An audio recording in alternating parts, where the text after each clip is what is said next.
Well, the 13th Annual Freedom Honor Flight Veterans Day Breakfast is Tuesday. That's Veterans Day. You're invited. Pat Stevens, Freedom Honor Flight Board President, is here this morning with the details for us. Good morning, Pat. Always great to see you. Good morning, and thanks for having us. Yes, always great. So tell us a little bit, what should we know about this breakfast, the details, and what makes it so special? Well, the people that make up the Freedom Honor Flight a number of years ago asked around the La Crosse community what was going on Veterans Day. It was very big celebrations and so on, and at that time there wasn't. So he said, well, let's make a breakfast come true at that point. And so we set it up and decided that we would always do it on Veterans Day on November 11th. Okay, great. And so that's taking place this coming up Tuesday. What time?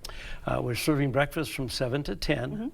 There is a short program about 9:15. Okay, great. Hey, so how are you double L students, athletes involved? Well, that's one of the best decisions we ever made. Oh, yeah. You know, I think we'll have about 600 of the athletes from UWL Wow. that come in. They set the chairs, the tables, they do the decorations. They welcome the veterans when they come in and serve the veterans as well, which is kind of nice. And to see that generation mix is really very special.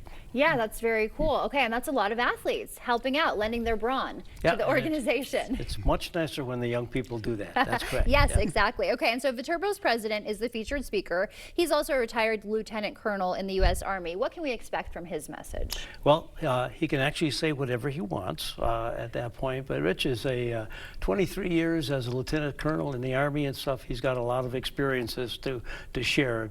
My guess is he's just going to thank everybody for their service at that time and see where the future brings us. Okay. A couple questions though. How can the veterans and their families attend? All you got to do is show up. It's real simple. Yeah. We're serving from 7 to 10. The parking is open on campus at the Mitchell Hall lot right there. And we're in the field house at UWL, so we can take care of a lot of people. Usually 400 to 500 is what come up for it. So it's basically conversations that are going on the whole time, right? The whole time. We hear a whole bunch of military stories that take place, and a lot of family members that come with them have never heard those stories. But once you get together with your buddies and stuff, the mouth opens a little more. Okay, conversations and connections, super important. How can others support Freedom Honor Flight, such a great organization? Well, we've done 33 flights so far. A little over 3,000 area veterans have flown to D.C. On here, which we're pretty proud of. We've got about 350 left on our waiting list. Wow. You know, take about 100 a time. Okay. And so we mostly Vietnam veterans now, as you'd expect, I guess.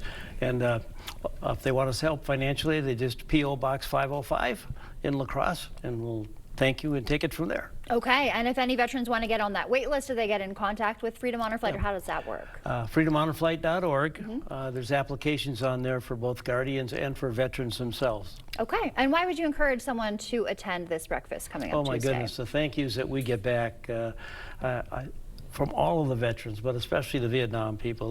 They were not welcomed home in the same way that many others were, and so on. And I think they really appreciate the numbers that come out to thank them for their service. Okay, very important cause indeed, and we do say thank you to all of them. And thank you, Pat, for being here this morning. Thank you, Alexander. No problem. Stay with us. We're back right after this.